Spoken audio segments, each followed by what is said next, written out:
Art Challenge with Miss Halliday. Hi everyone, it's Miss Halliday. Today we're going to be learning about sloths and creating a three-dimensional sloth.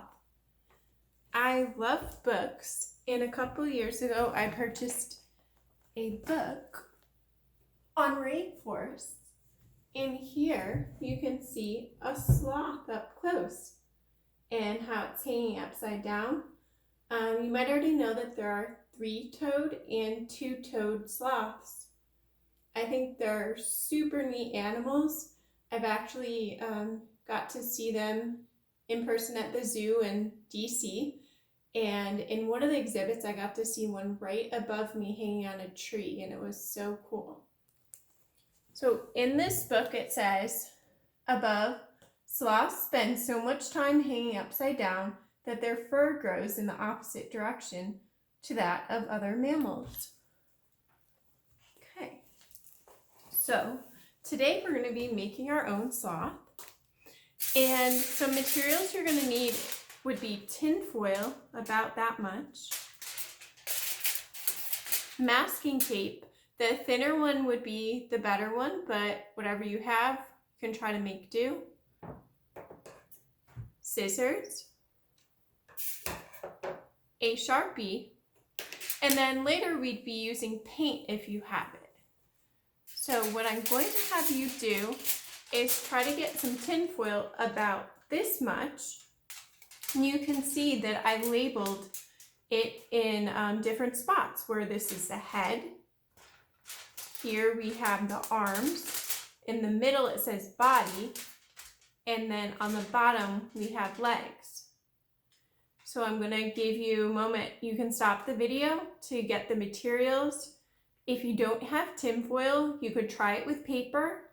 If you don't want to create a three-dimensional sloth, you could try just drawing a sloth.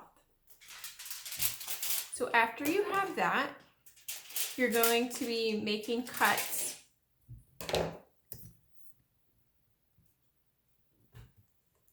You're going to be making cuts, one down by the leg.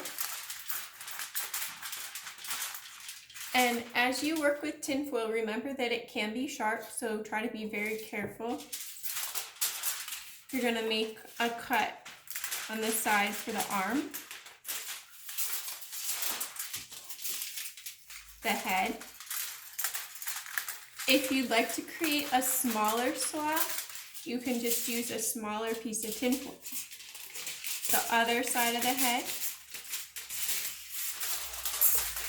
And then the last cut is going to be the other arm.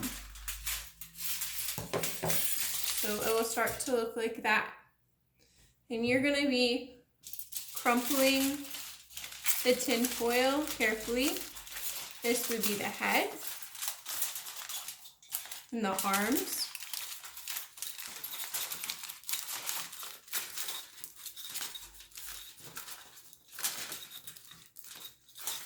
The other arm.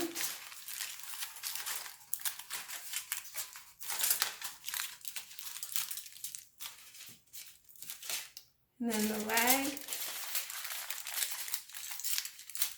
I'm going to try to make my sloth be able to hold onto a pencil or a pen.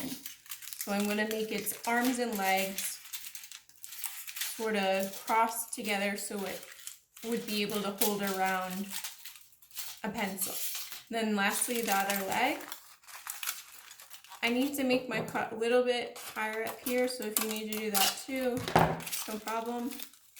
If you find that your legs are just too long, you can also cut some off.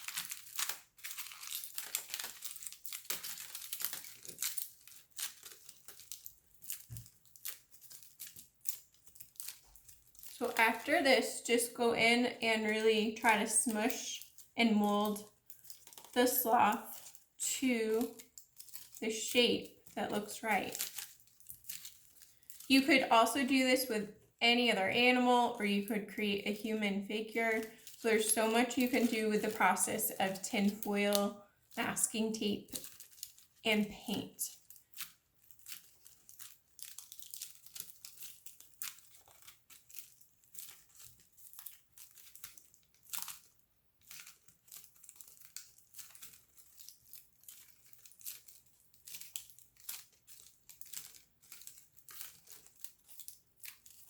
And I talked about how I'm having my arms kind of bend together, and then the legs also sort of bend and cross a little bit so it could hold on to a pencil.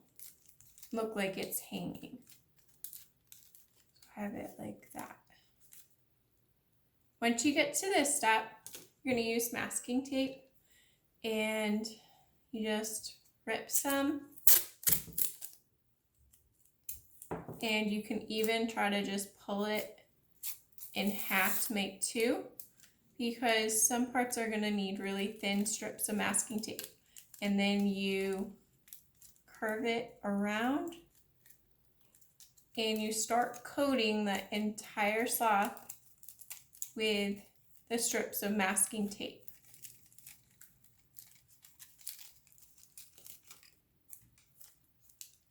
Try to turn it around so you get every single spot the best you can. And if you need help with this, you can ask an older sibling or a parent or an adult to help you. So you are going to keep working until you coat the entire thing, which I have done here. You can see I've coated my sloth with the masking tape.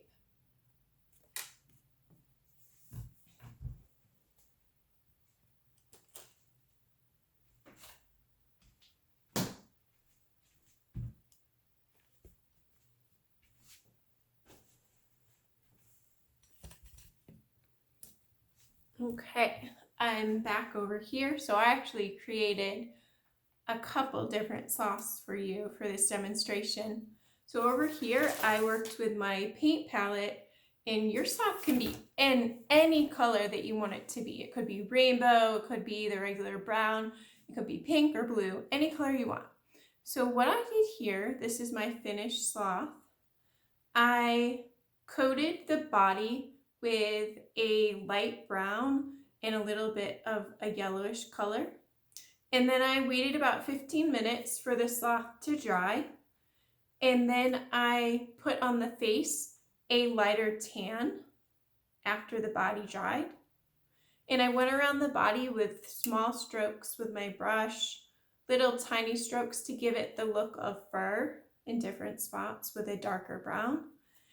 And lastly, after the light tan on the face dried for about 10 minutes, I went in and I looked at a sloth on the computer, and I created the two eyes with the lines by it and a nose and a little bit of a mouth.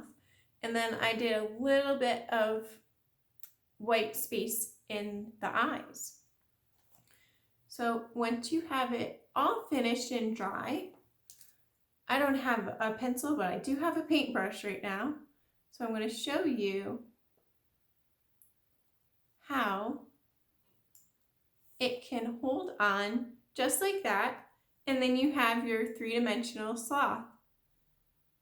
So I hope you enjoy making your sloth, and maybe this inspires you to create other animals as well. All right, goodbye.